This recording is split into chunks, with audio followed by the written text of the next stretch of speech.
Hello everyone, welcome again.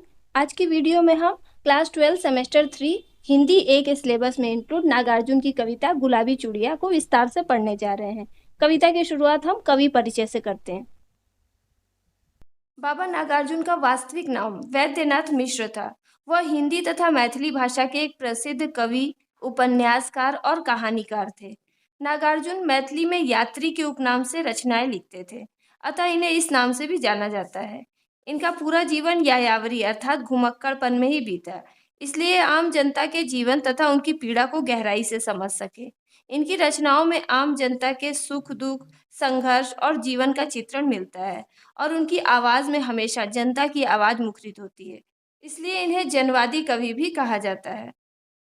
बाबा नागार्जुन द्वारा लिखी गई कविता गुलाबी चूड़ियां एक भावना प्रधान कविता है। इस कविता के माध्यम से कवि हमें बताना चाहते हैं कि जो लोग ऊपर से कठोर तथा दयाहीन दिखते हैं, उनका मन भी अंदर से कोमल हो सकता है। कोई भी व्यक्ति, चाहे वो किसी भी पेशे या व्यवसाय से जुड़ा हो, उसका बाहरी रूप कितना ही कठोर क्यों ना हो, लेकिन उसके दिल में करुणा की भावना तथा वात्सल्य जरूर होता है। वह किसी पेशे से जुड़ा व्यक्ति बाद में होता है और पिता पहले होता है। इस कविता में एक बस ड्राइवर का अपनी 7 साल की बच्ची के प्रति गहरा प्रेम प्रकट किया गया है। उस बस ड्राइवर ने अपने बस की गियर के ऊपर 4 गुलाबी चूड़ियां टांग रखी थी। बल्कि सच तो यह है कि उसने नहीं, बल्कि उसकी बच्ची ने जिद करके ये चूड़ियां वहां पर टांग दी थी, जिससे कि उसका पिता उन चूड़ियों को देखकर उसे हमेशा याद रखे। तो चलिए अब इस सुंदर सी कविता को हम विस्तार से पढ़ते हैं। वीडियो पसंद आए तो इसे लाइक कीजिएगा और अपने विचारों को कमेंट कीजिएगा। प्राइवेट बस का ड्राइवर है तो क्या हुआ, 7 साल की बच्ची का पिता तो है।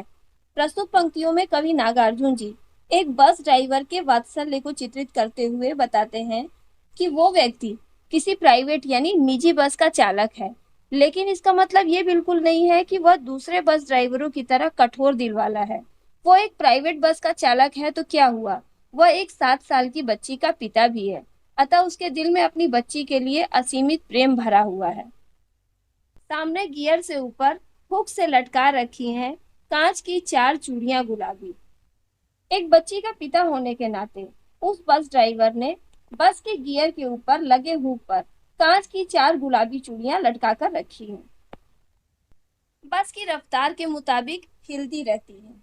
ये कांच की गुलाबी चूड़ियां बस की गति के साथ साथ हिलती रहती हैं, अर्थात जब बस तेज गति से आगे बढ़ती है तब ये चूड़ियां भी लगातार हिलती रहती हैं। झुककर मैंने पूछ लिया, खा गया मानो झटका। अचानक कवि ने उस बस ड्राइवर की ओर झुककर उससे पूछा कि उसने वो गुलाबी चूड़ियां वहां पर क्यों लटका रखी है। कवि द्वारा अचानक से ये प्रश्न पूछे जाने पर उस बस ड्राइवर को मानो एक झटका सा लग गया, क्योंकि उसे उम्मीद नहीं थी कि कोई उससे ये सवाल पूछेगा।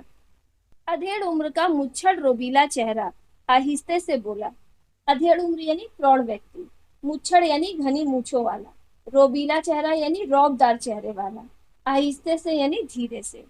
यहाँ पर कवि नागार्जुन जी एक रौबदार चेहरे वाले बस ड्राइवर की अपनी 7 साल की बच्ची के प्रति प्यार और वात्सल्य का वर्णन कर रहे हैं।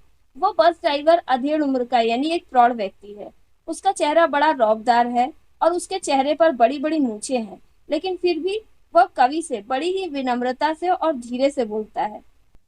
कहने का भाव ये है कि वो बस ड्राइवर जो कि देखने में बड़ा ही रौबदार और भयानक चेहरे वाला लग रहा है, वास्तव में वो बहुत ही भावुक, कोमल और अपनी बच्ची से प्रेम करने वाला एक पिता है।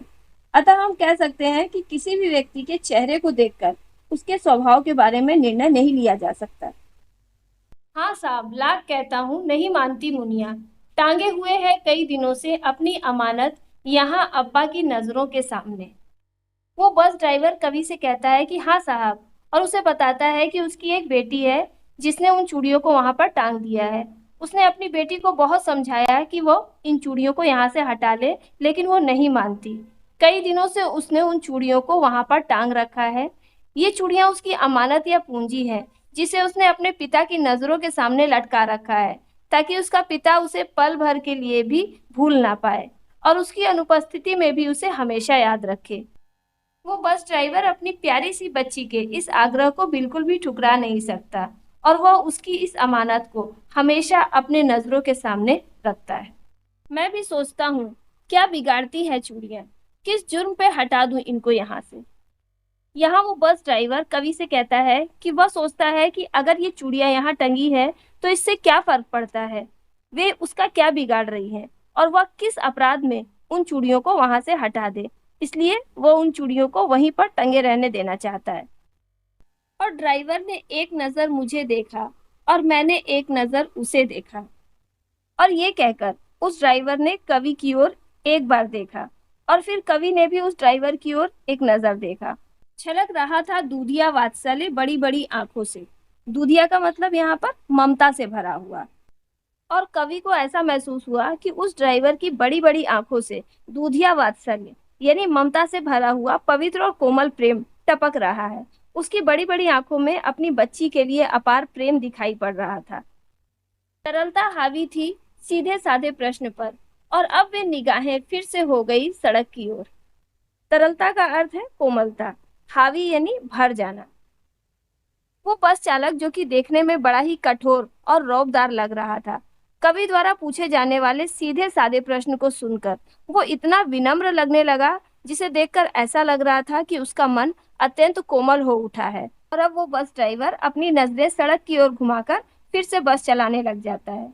ये देखकर कवि को एहसास होता है कि भले ही बस चलाना उसका पेशा है, भले ही वह ऊपर से देखने में कठोर लगता है, लेकिन फिर भी उसका मन अत्यंत कोमल है, क्योंकि वह एक छोटी सी बच्ची का पिता है। और मैंने झुककर कहा, हाँ भाई, मैं भी पिता हूँ। वो तो बस यूं ही पूछ लिया आपसे, वरना किसे नहीं भाएंगी नन्ही कलाइयों की गुलाबी चूड़ियां। अब कवि उस बस ड्राइवर के अपने बच्ची के प्रति इतने गहरे प्रेम को देखकर भावुक हो जाता है और उसकी ओर झुककर कहता है, हाँ भाई, मैं भी एक पिता हूँ, इसलिए मैं तुम्हारे वात्सल्य के भाव को अच्छी तरह से समझ सकता हूँ। मैंने तो तुमसे ऐसे ही बस जिज्ञासा के कारण पूछ लिया था, वरना ये नन्ही नन्ही कलाइयों पर सजने वाली सुंदर सुंदर गुलाबी चूड़ियां किसे अच्छी नहीं लगेंगी। कहने का भाव ये है कि हर पिता अपनी संतान से अत्यधिक प्रेम करता है और उसकी छोटी सी छोटी इच्छा को भी पूरा करने की कोशिश करता है। इस प्रकार इस कविता में हम एक बस ड्राइवर के कोमल स्वभाव और वात्सल्य भाव को स्पष्ट रूप से देखते हैं।